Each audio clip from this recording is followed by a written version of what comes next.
Irán. Irán ya está en América Latina, están llegando uno por uno los barcos llenos de gasolina iraní. Irán ya está en América Latina.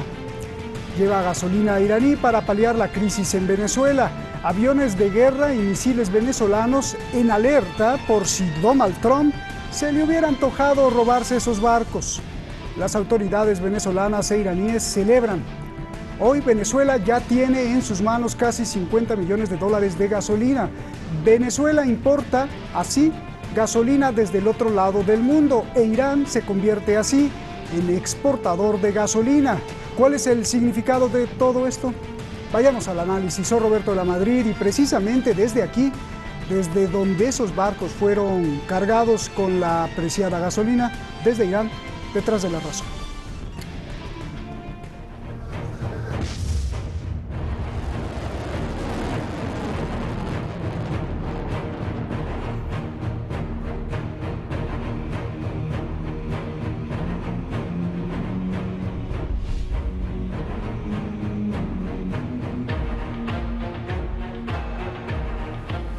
De máxima precisión para la defensa de las aguas y las costas de Venezuela.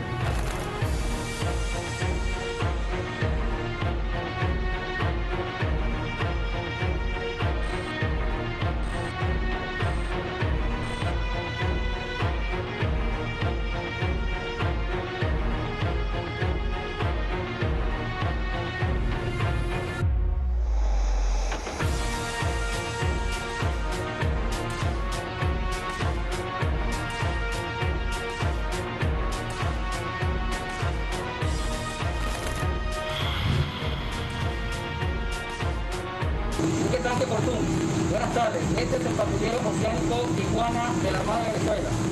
Nos encontramos a 60 millas náuticas de nuestras aguas jurisdiccionales. Vamos a proceder a hacerle acompañamiento.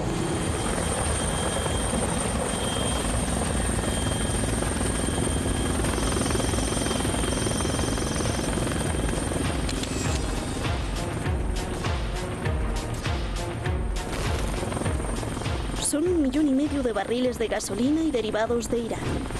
Aproximadamente 50 millones de dólares.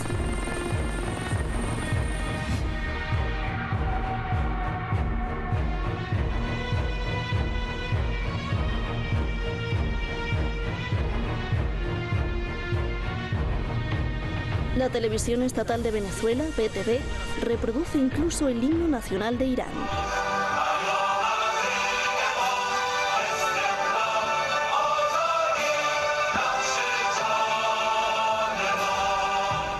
Tenemos derecho a comerciar libremente en los mares del mundo, en los cielos del mundo. Al pueblo de Irán, al gobierno de Irán, al líder supremo, nuestro agradecimiento de nuestro corazón. Amor con amor se paga. No se presentó en alta mar ningún tipo de amenaza, ningún barco se nos acercó ni al buque iraní, ni tampoco a este patrullero oceánico. Al parecer, Estados Unidos no encontró argumento legal para detener a los tanques que van hacia Venezuela. Un cable de la agencia de noticias Reuters hace 2 semanas había filtrado que Trump estaba considerando tomar medidas en respuesta al envío de combustible iraní a Venezuela. Pero el gobierno de Trump nunca lo confirmó, solo se la pasó atacando con retórica a Venezuela y a Irán. Irán ya había advertido a Estados Unidos que no detuviera sus barcos en el Mar Caribe. Alertó que tomaría represalias contra Washington si cometiera ese error. Si Estados Unidos crea problemas a nuestros petroleros en el Mar Caribe o en cualquier otro lugar del mundo, enfrentará medidas recíprocas. De esta forma, Irán con determinación se convirtió así de ser un país importador de gasolina a un país exportador. Ha mejorado su refinación de gasolina en los últimos tiempos. Se hizo frente a las sanciones ilegales de Estados Unidos y se ha creado un nuevo lazo de países independientes que odian las políticas hostiles de la Casa Blanca. Coincide tanto el gobierno de Irán como el de Venezuela.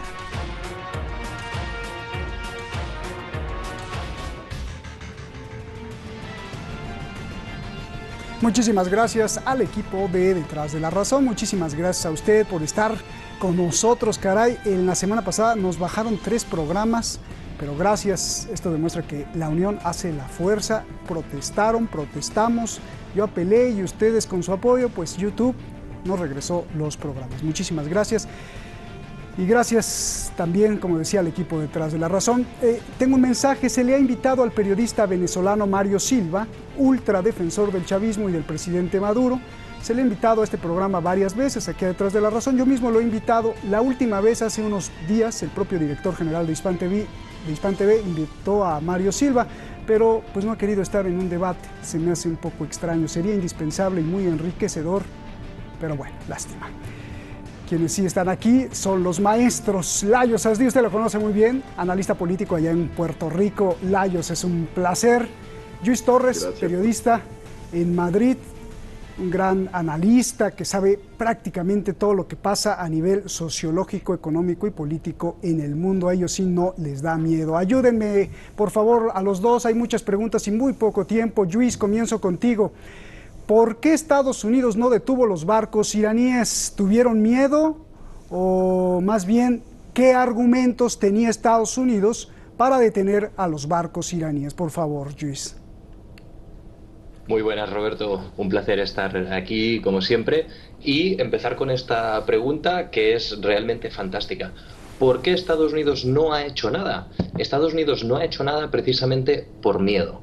¿Qué es lo que ha pasado en las últimas décadas? Es decir, estos hechos que se acaban de narrar no se alejan de la dinámica habitual de Estados Unidos, que es la de intentar derrotar a los estados que son díscolos a su orden internacional. En este caso, Venezuela e Irán. Ambos son 2 estados en el punto de mira permanente de Estados Unidos. ¿Cómo lo está haciendo la administración Trump? Lo hace a través de la política de la máxima presión, que básicamente consiste en guerra económica más retórica agresiva, con el objetivo de intentar doblegar a los países para forzar una negociación favorable a los intereses de Washington. No obstante, lo que ha ocurrido, el hecho de que el petrolero iraní haya llegado a Venezuela, lo que está demostrando es la debilidad en el plano internacional de Estados Unidos, y se demuestra de 2 maneras. Una, la política de máxima presión en los 4 años de administración Trump no ha funcionado con ninguno de los países en los que se ha aplicado, ni en Corea del Norte, ni en Irán, ni en Venezuela.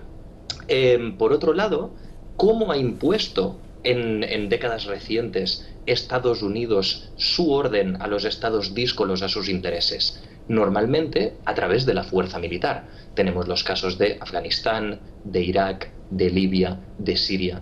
¿Por qué este cambio? ¿Por qué Estados Unidos no se atreve ni siquiera a frenar un buque iraní en aguas internacionales? Porque Estados Unidos es consciente de que no puede abrir más teatros de operaciones, porque es consciente del incremento de su debilidad internacional que se ve con que cada vez hay más estados que cuestionan el orden estadounidense. Y por último, se ve que Estados Unidos lo que pretende es tratar de concentrar sus fuerzas en el área de Asia-Pacífico ante el auge de un nuevo hegemón internacional, que es China. Es decir, lo que ha sucedido, todos son síntomas de un incremento paulatino de la debilidad estadounidense, que en otros tiempos habría respondido a esto con la fuerza militar. Bien. Layos, a ver, ¿qué argumentos tenía Estados Unidos para detener a los barcos iraníes? Bueno, es parte de su política de extraterritorialidad, al imponer sanciones unilaterales, que las ha impuesto estrangulantes contra Irán, contra Venezuela, pues sus amenazas eran para ver si amedrentaban, intimidaban, por ejemplo, a Irán a que diese media vuelta con sus 5 petroleros, llevando combustible muy necesitado por la economía venezolana, pero no logró ese objetivo. Es parte de su política lo que yo llamaría su guerra híbrida contra Irán, bloqueo económico. Pero no tenía argumentos legales, ¿verdad, Layos? O sea, no había un argumento legal. No, porque realmente no tiene ningún mandato de la ONU, que ese habría sido un argumento de derecho internacional, pero no lo tiene. Rusia y China, miembros permanentes del Consejo de Seguridad de la ONU, no le hubieran permitido eso, y Estados Unidos pues pasa las leyes que quiere, pero esas leyes tienen que terminar pues donde ya está su bandera, o sea, sus orillas, ¿no? Pero ya otra cosa es intervenir en alta mar con un bloqueo naval, que es un acto de guerra, es un casus belli, ya es más complicado. Y puede amenazar, intimidar, pero por ejemplo el jefe de Estado Mayor iraní se reportó el día 22 de este mes que dijo que estaba Irán monitoreando la posición de las fuerzas americanas en todo el mundo, no solo en el Golfo Pérsico, en todo el mundo. Mi interpretación, bueno, ya demostró Irán la alta precisión de sus misiles balísticos de corto alcance, pero ya por el 1998, la prensa occidental, año 2000, se hablaba de que existía un misil balístico intercontinental, los que son de 5.500 kilómetros para arriba, o sea que pueden tener una travesía de un continente a otro, una trayectoria, perdón. Entonces se ha hablado del Shahab 6, que sería pues la evolución de otros misiles, Shahab 1, 2, 3, 4, que el alcance iba aumentando paulatinamente. Shahab 5 era un misil de alcance intermedio con 4.000 kilómetros creo que máximo de alcance. Shahab 6 se le atribuía hasta 10.000 kilómetros de alcance, 8.000 a 10.000. Y se ha especulado, y yo estaría sospechando que desde el año 2000 Irán habría desarrollado un Shahab 7, que en base a tecnologías de colaboración conjunta con Corea del Norte podría tener incluso un alcance máximo de 15.000 kilómetros, claro, con una ojiva ligera como de 100 kilogramos nada más, pero con capacidad de llegar muy lejos y con apoyo de detección por satélite, que sería la especulación dada por Rusia y por China: navegación por satélite para alta precisión, localización del objetivo, como decir, en realidad que está ocurriendo en ese momento, ahora se me escapa el término, y al mismo tiempo alta precisión de la localización por satélite. Bien. Alta precisión de impactar en el blanco, como de 1 a 5 metros de error circular probable, al menos eso con los misiles balísticos de corto alcance, lo cual le daría una capacidad de impacto no solo contra blancos terrestres, pero blancos marítimos, incluyendo portaaviones, y como digo, intercontinental. Así que, claro, el argumento del jefe de Estado Mayor iraní habría sido que si sus petroleros son interceptados, son agredidos, Irán se reserva el derecho a intervenir no ya solo en el Golfo Pérsico, pero en otros lugares también con esa capacidad tecnológica. Y el último punto que quiero añadir, no es solo Irán, no es solo Venezuela, está China, ya lo dije, está Rusia, y como dijo el compañero, pues hay una guerra fría en ciernes con China, una disputa entre China y Estados Unidos. Los chinos hablan de una guerra fría entre China y Estados Unidos. Yo considero que hay una guerra fría ya entre Rusia y Estados Unidos. Y la última cosa, han habido 3 aviones americanos que se han estrellado en los últimos días. En un informe de una página, un portal ruso, dice que podría ser una nueva arma de guerra electrónica que estaría operando desde la base de inteligencia de señales en Lourdes, al este de La Habana, en Cuba, que al parecer Cuba le ha permitido a Rusia volverla a tener, que lo tuvo durante la Primera Guerra Fría la Unión Soviética, y Putin pues lo cerró en 2002, parece que lo han recuperado, y que sería presuntamente un arma de guerra electrónica que habría fastidiado los sistemas de navegación, de la aviónica electrónica, la electrónica de los aviones, de un F-35, de un F-22, los 2 aviones de quinta generación invisibles al radar, volando de una base en la Florida, y probablemente también, digo yo, de un avión no tripulado Reaper MK-9 que se estrelló en Texas misteriosamente el día 14 de mayo. El día 15 de mayo se estrelló el F-22, que es Casa Superior de Aérea Invisible al Radar, y el día 16 creo que fue, se estrelló el F-35, que cada avión cuesta como $89 millones. Así que podría ser que es una señal de los rusos a los americanos que si ellos interfieren con Venezuela y usan agresión, ellos usarán sus métodos de guerra electrónica, y si Estados Unidos destruye esas instalaciones en Cuba, es la guerra abierta. Así que no lo sé, es mi especulación. Gracias. Bueno, tú siempre estás dándonos tantos datos. Me parece muy extraño lo que dices, Layos, en el sentido de los misiles intercontinentales, porque Irán siempre, y aquí me lo han dicho en Hispan TV, siempre ha negado la existencia, ni quiere misiles intercontinentales Irán, ni quiere desarrollarlos. Esa es la posición oficial, pero tú me estás diciendo otra cosa. Gracias por todos los datos. Luis, ¿cómo se pagó o fue regalada esa gasolina? Te pregunto, ¿se pagó o fue regalada la gasolina de Irán a Venezuela? En Venezuela e Irán hace ya bastantes años, de hecho, yo diría que de forma reactiva, que han incrementado su diplomacia de forma beneficiosa.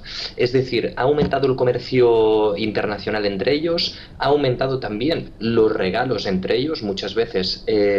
No recuerdo cuándo fue la última ocasión, pero me parece que ya ha habido intercambios de productos armamentísticos. Respecto al caso concreto, no sé si ha sido regalada o ha sido comprada, pero no me extraña porque además ha habido declaraciones por parte de los dos regímenes. Quiero decir, no me extrañaría que fuera un regalo, porque ha habido declaraciones, digamos, elogiando este incremento de la diplomacia beneficiosa entre ambos países. Como decía, un efecto contraproducente desde la perspectiva de Washington de su política de máxima presión, porque lo que está haciendo Washington intentando ahogar a los estados díscolos a sus intereses es precisamente que estos estados cada vez tengan más relación entre sí para ofrecer resistencia a Washington.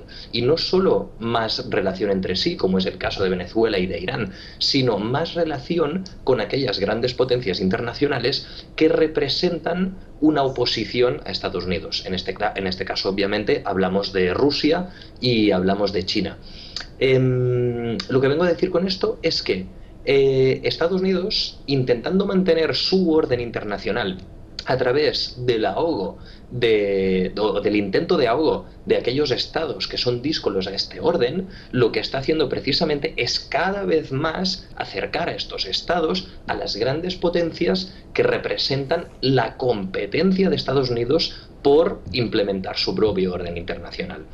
De hecho, Roberto, no sé de cuánto tiempo disponemos, pero muy recientemente, muy poquito.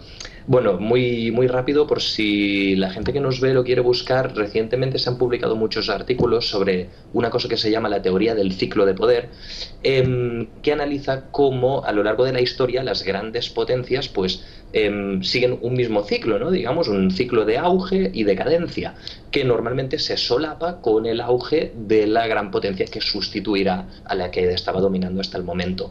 Todo apunta que Estados Unidos llegó al punto de inflexión de máximo poder entre el final de la Segunda Guerra Mundial y los años 70, y China llegó al punto de inflexión de incremento de su poder en la primera década de los 2000. Es decir, que estaríamos viendo muy claramente unos Estados Unidos en decadencia acentuada, más con la crisis del COVID, y una China con cada vez más poder, con lo que estaríamos en una etapa de transición de poder, donde el sistema internacional, para evitar lo que se llama una guerra hegemónica, debería adaptar los roles de cada uno.